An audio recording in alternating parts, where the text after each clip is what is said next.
हमारे चैनल को सब्सक्राइब करें और बेल आइकन को दबाना ना भूलें। बाबा साहिब ने जो है हम लोगों को जिंदगी दी है, जीने का रास्ता दिखाया है और हमारे जितने भी जो दलित भाई बंधु हैं उन सबको जो है एक जिंदगी दी है, ठीक है।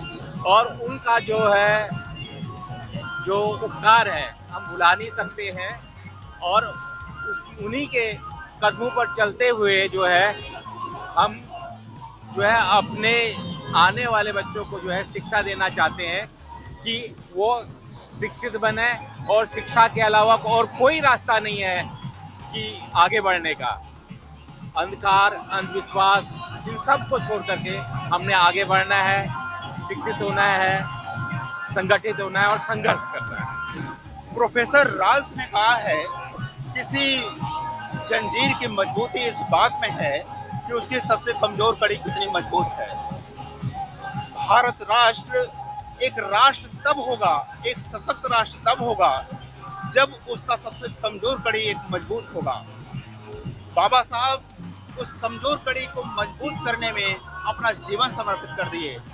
आज बाबा साहब का जन्मदिन स्वतंत्रता, समानता एवं बंधुत्व की एक वर्षगांठ के रूप में मनाया जा रहा है।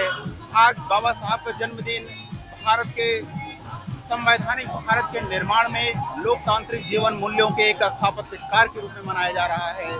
आज बाबा साहब का जन्मदिन एक विश्व मानव के रूप में मनाया जा रहा है, क्योंकि बाबा साहब ने भारत के लिए जो दिया है वो शायद कोई ऐसा व्यक्तित्व नहीं है जो ये काम कर पाया है।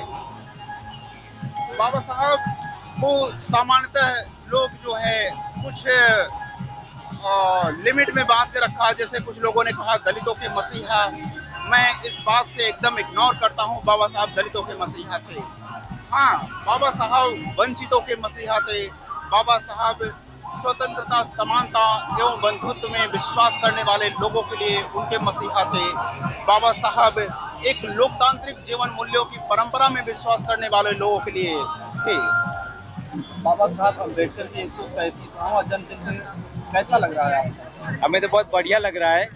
ये आप नज़ारा देख रहे हैं कि कितने लोग आए हैं और हमारे साथ में लोग भी हमारे साथ। हम गुजरात से इधर आए हैं, आप देख रहे हैं, नज़ारा देख रहे हैं। यहाँ हमारे लोकल लोग भी हमारे साथ आ रहे हैं और कम से कम 5000 की भीड़ लगी हुई है। क्या ये आप हर साल आने की कोशिश करेंगे? हमारा जो 2006 में प्रोग्राम तय हुआ था, तो ये 2024 का प्रोग्राम हमने दिल्ली में रखा था। अभी हमारा 14 अप्रैल 2025 का प्रोग्राम कलकत्ता में। हमने 2006 में ये प्रोग्राम 2030 तक का करके रखा है और 2028 में मुंबई में हम प्रोग्राम करेंगे तो 2 करोड़ लोगों को बौद्ध धर्म में वापसी कराएंगे। 2006 में आपके संगठन का गठन हुआ और 2024 है आज। 10 साल के लगभग संगठन को हो गया, 10 से 12 साल। क्या संगठन, आपके संगठन बनाने के बाद समाज में, देश के युवा बहुजन समाज में जागरूकता और शुरू हो गई है? देखिए सर, 22 बर्बादी जो हमारे में घुसी हुई थी, वो 22 बर्बादी हम बच्चों में से निकाल रहे हैं। जैसे व्यसन है, अंधश्रद्धा है, वो लोग अब पढ़ लिख रहे हैं, क्योंकि जो अपना पैसा गलत जगह पे जा रहा था हमने वो दूर किया है। तो इससे बहुत बड़ा फर्क पड़ा है और गुजरात में इससे आप देखेंगे तो उसका काफ़ी उसमें प्रमाण भी आपको दिखाई देगा। सर, आपने पिछले वक्तव्य में भी कहा था कि 22 बर्बादी, वो बर्बादी क्या है जो समाज को जानना जरूरी है, जरा बता दीजिए। जैसे आपको बताऊं कि एक बर्बादी है व्यसन। हमारे कितने ही रुपया जो है वो व्यसन में चले जाते हैं। आपने कभी देखा होगा कि पोस्ट विस्तार में दारू के अड्डे, पान के गल्ले ऐसे नहीं होते। हमारे एरिया में वो लोग रखते और हमारे युवा धन को गलत रास्तों पे जाने के लिए मजबूर करते। ये हम सब बंद कर रहे हैं। तो व्यसन है, अंधश्रद्धा है, ऐसे हमारे जो पैसे थे वो सब गलत जगह पे जा रहे थे, हमने वो बंद किया। और हमारे जो बुद्धिजीवी लोग जो इसके साथ नहीं आ रहे थे उनको भी हम समझा रहे हैं कि ये काम करना जरूरी है। संगठन चला रहे हैं जी। इस संगठन का कोई राष्ट्रीय अध्यक्ष है, कोई स्वयं सैनिक दल में कोई होता ही नहीं है। प्रमुख होगा तो बिकेगा ना। 2006 में माननीय काशीराम साहब जी के परिनिर्वाण पे हमने देखा कि हमारे देश में मान लो कि बहुजन समाज के 30 लाख संगठन है, तो 30 लाख संगठन में एक एक लोग भी आ जाए ना, यहाँ खड़ी रहने की जगह नहीं होती। मगर हमारे संगठन में जो ओहदा होता है, जो पैसे की खींचतान होती है, तो हम अपने स्वयं सैनिक दल में कोई ओहदा नहीं है। हम किसी से 1 रुपया चंदा नहीं लेते। कहीं भी जगह पे जाते हैं तो लोग बोलते हैं कि भाई बाबा साहब की विचारधारा के लिए आए, तो तुरंत बोलते कि हमें क्या देना है। हम विचारधारा देते, 1 रुपया लेते नहीं है और टोटली बिन राजनीतिक संगठन है। हम ट्रिपल टी पे काम करें, खुद का पैसा, खुद का टाइम, यानी खुद का टाइम, खुद का टिकट और खुद का टिफिन पे काम करें। तो वो जो दूसरे अपने जो संगठन थे उसमें कुछ जो बुराइयां थी उस संगठन में हमने निकाल के रखी है। आपका संगठन पूरा नाम क्या है? स्वयं सैनिक दल SSD। और मैं ये कहना चाहता हूँ कि पूरा देश समण है, जिसमें सब SC ST OBC के लोग जितने भी फॉरवर्ड माइनॉरिटीज के आते हैं वो सब समण हैं और सबको इकट्ठा होना है। बिना इकट्ठे हुए हम कोई चीज़ हासिल नहीं कर सकते। इसलिए सभी समणों का एकजुट होना, एक साथ आना, एक साथ बैठना, एक साथ रहना, ये बहुत जरूरी है। एक साथ आएंगे, एक साथ रहेंगे तो जीतेंगे, और जीतना उन्हीं का होता है जो इकट्ठे रहते हैं।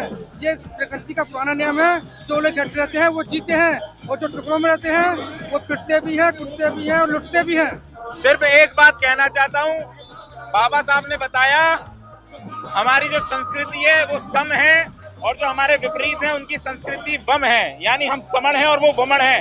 आज का ये जो मेला है ये समणों का मेला है। बाबा साहब ने हमको बताया था कि जब तक हम अपने आप को समण कहते रहेंगे तब तक हम जीतते रहेंगे। अगर हम अपने आप को समण मानेंगे, मैं समण हूँ, मेरे बाबा साहब समण थे, मेरी माताएं समण हैं, मेरी बहनें समण हैं, जितने यहाँ हैं हजारों लाखों लोग सब समण हैं। अगर हम सारे के सारे इस बात को जितनी जल्दी मान लेंगे कि हम समण हैं, उतनी जल्दी हमारी जीत हो जाएगी। आज बाबा साहब की 133वीं जयंती है और यहाँ हमारे समणों का मेला लगा हुआ है। जो हमारा समण संघ है वो यहाँ लोगों को प्रचार प्रसार कर रहा है, लोगों को बता रहा है कि ये हमारा संघ है, प्राचीन संघ है, उसमें आप जुड़ो और भी लोगों को जोड़ो। तो सर यहाँ बहुत लोग हैं जो यहाँ आए हैं। समण संघ का जो हमारे ये स्टॉल आप देख रहे हैं वो लगा हुआ है, तो लोग आए हैं, लोग पूछ रहे हैं कि ये समण सभ्यता क्या है, समण संस्कृति क्या है। तो ये हम लोगों को बता रहे हैं कि ये हमारा ही संघ है, हमारे पुरखों का संघ है, हमारा प्राचीन संघ है।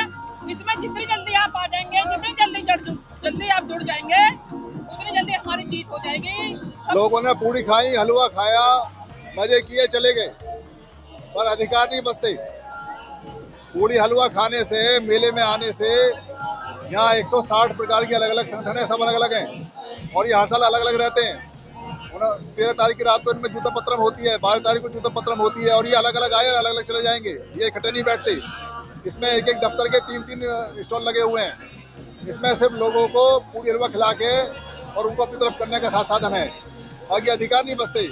अधिकार जब बचेंगे जब आप इकट्ठे होंगे।